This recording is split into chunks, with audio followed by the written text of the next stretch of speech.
इस साइक्लोन के बारे में, इस साइक्लोन की जो दिशा है और साइक्लोन की जो गति है और साइक्लोन का इस समय क्या रुख है, हमारे साथ जुड़ रहे हैं जीपी शर्मा, प्रमुख हैं मौसम विज्ञान स्काईमेट के। धन्यवाद आपका जुड़ने के लिए हमारे साथ। और आपसे ये समझना चाहेंगे कि इस समय जो स्थिति है साइक्लोन की, वो उसने अपनी गति भी उसकी तेज हो गई है, उसने अपना रुख भी थोड़ा बदला है, तो क्या प्रेजेंट उसकी स्थिति है और गुजरात के अलावा आसपास के इलाकों में भी क्या इसका असर किन इलाकों में देखा जा सकता है? पहले कराची तट की ओर बढ़ने का था, लेकिन अब इसकी जो दिशा है वो थोड़ी बदल गई है। शर्मा जी, धन्यवाद नगमा। देखिए, ये जो स्टॉर्म है, एक्सट्रीमली सीवियर साइक्लोनिक स्टॉर्म, अभी पिछले 6 घंटों के अंदर इसमें कुछ थोड़ा कम हुआ है इसका प्रभाव, जैसे जिसको वेरी सीवियर साइक्लोनिक स्टॉर्म कहते हैं, उसमें ग्रेड में बदल गया है। पहले भी वो वेरी सीवियर था, उससे एक्सट्रीमली सीवियर बन गया था, लेकिन अभी एक बार फिर से वापस वेरी सीवियर साइक्लोनिक स्टॉर्म। और जैसे जैसे ये आगे बढ़ेगा तो समुद्र में तापमान धीरे धीरे थोड़ा कम होने की वजह से इसकी इंटेंसिटी में थोड़ी और कमी जरूर आएगी, लेकिन फिर भी जब ये लैंडफॉल करेगा तो साइक्लोन स्टॉर्म तो तब भी रहेगा, मैं कहूंगा सीवियर साइक्लोन स्टॉर्म रहेगा तब भी।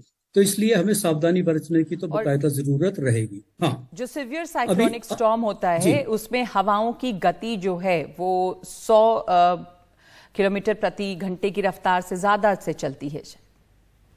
देखिए, 2 तरह की गति है। एक तो जो स्टॉर्म के इर्द गिर्द जो हवाएं होती हैं वो, दूसरा स्टॉर्म का अपना मूवमेंट होता है। जैसे आपने देखा पिछले 3-4 दिन से ये समुद्र में है तूफान, और खासकर पिछले 48 घंटे में बहुत ही धीमी गति से चला है, बिल्कुल हल्की शिफ्ट हुई है इसमें।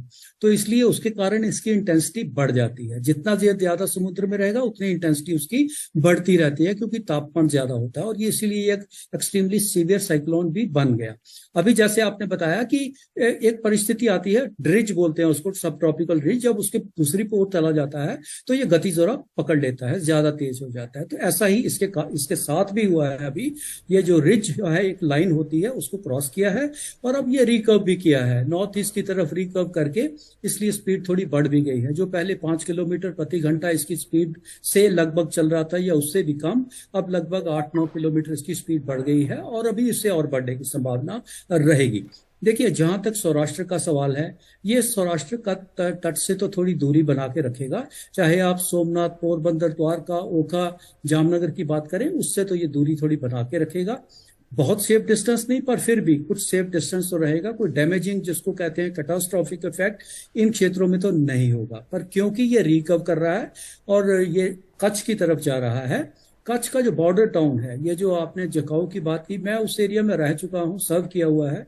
नलिया एयर बेस है, तो नलिया और जखाऊ एक साथ बगल बगल में दोनों है। ये करीब करीब उसके पास से गुजरेगा। लखपत, नलिया और जखाऊ ये लगभग एक लाइन में है, और उसके पास ही इसको तट करने की पार करने की संभावना रहेगी। जैसा मैंने कहा, स्टॉर्म है, इसलिए सावधानी बरतने की जरूरत रहेगी। हवाएं 100 किलोमीटर से ज्यादा उस वक्त भी होंगी।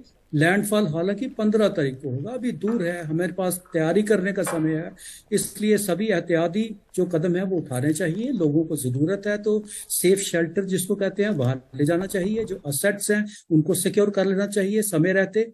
और उस दिन जब 15 तारीख को ये लगभग नून आवर्स में ही स्ट्राइक करने की संभावना है, उस वक्त ज्यादा डैमेज, जो तेज से बहुत तेज हवाएं होंगी, 100 किलोमीटर 120 किलोमीटर की हवा बहुत तेज हवा होती है, उसके साथ जब बारिश आ जाती है तो उसका प्रभाव और भी ज्यादा बढ़ जाता है। तो ऐसी स्थिति इसके साथ रहने वाली है, इसलिए बहुत सारी एहतियात बरतने की जरूरत रहेगी। सौराष्ट्र तट का जहां तक सवाल है, वर्षा जरूर होगी, तेज हवाएं होंगी वहां पे, लेकिन इतना जो कैटास्ट्रोफिक इफेक्ट है वो वहां देखने को शायद नहीं मिलेगा। जी। और जो इसकी जो कैटास्ट्रोफिक इफेक्ट जो होती है, या सबसे ज्यादा जो तबाही होती है, जब ये तूफान बिल्डअप हो रहा है और उसकी हवा की रफ्तार बढ़ रही है, तो उस समय भी जैसे एयर ट्रैफिक है वो प्रभावित हो सकता है, या रेल यातायात क्या प्रभावित हो सकता है, या लैंडफॉल के समय ही ज्यादा नुकसान होता है? देखिए, जैसे मैंने आपको बताया कि मैं उस क्षेत्र में रहा हूं, जहां तक रेलवे का सवाल है वहां रेलवे लाइंस तो नहीं है। कच्छ में केवल एक लाइन होती थी जो गांधीधाम से नलिया तक चलती थी, वो भी शायद लेकिन उसमें ज्यादा ट्रैफिक नहीं पर है। तो पर जीपी सरफेस शर्मा ट्रैफिक साहब, तो मैं है। ये इसलिए समझना चाह रही हूँ कि उसके आसपास के इलाके कच्छ के अलावा भी, क्योंकि हवा अभी जैसे दिशा मुड़ी है, पहले कराची तट की ओर था लेकिन अब इधर सौराष्ट्र कच्छ की तरफ है, क्या और ऐसा हो सकता है कि उसका रुख बदले थोड़ा बहुत? तो क्या महाराष्ट्र या उसके गुजरात के और आसपास जो दूसरे राज्य हैं वहां पे भी क्या इसका प्रभाव ज्यादा हो सकता है? मैं कह रहा हूँ जो जब ये लैंडफॉल करेगा इसके बहुत रैपिडली जो है डिके हो जाता है, कमजोर पड़ता है उसके एकदम बाद में। हालांकि 6-8 घंटे तो निकल जाते हैं एज ए स्टॉर्म इटसेल्फ, वही काफी होते हैं। तो ये कच्छ के क्षेत्र में इसका प्रकोप जरूर देखने को मिलेगा।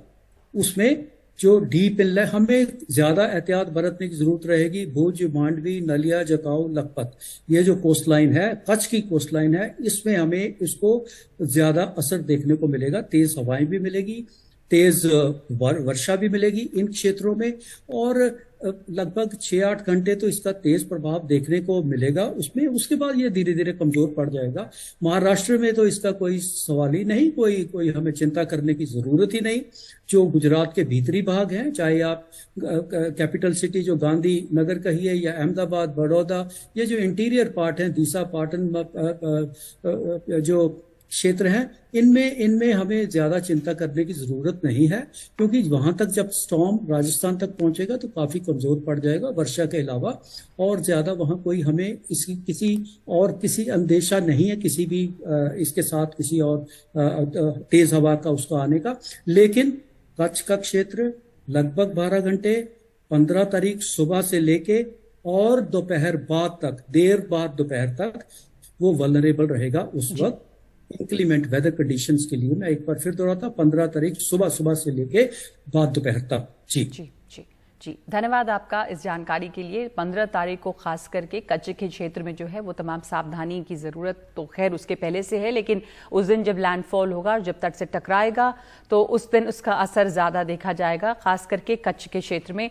बाकी जगहों पर जैसा अभी अनुमान है कि बहुत ज़्यादा असर नहीं होगा, और लैंडफॉल यानी कि जब समुद्री तट से टकराता है तूफान, तब तक थोड़ा वो कमज़ोर पड़ेगा, और इसलिए ऐसी उम्मीद की जा रही है कि बहुत ज़्यादा इसका असर नहीं हो। लेकिन उसके पहले जो हवाएं तेज़ चलती हैं वो काफ़ी तेज़ होंगी हवाएं, और इसलिए उससे नुकसान जो है वो होता है। लोगों को समुद्री इलाकों में जाने के लिए मना किया गया है, मछुआरों को समंदर में जाने से मना किया गया है। जो लोग उन इलाकों में रहते हैं उन्हें वहाँ से हटाया गया है, दूसरे इलाकों में ले जाया गया है। खास करके जो छोटी छोटी इमारतें, बिल्डिंग्स, झोपड़ियाँ इस तरह की होती हैं, वहाँ पर से उन लोगों को रेस्क्यू किया गया है। तो इस पूरी तैयारी जो है इस साइक्लोन से निपटने की वो की जा रही है इस वक्त।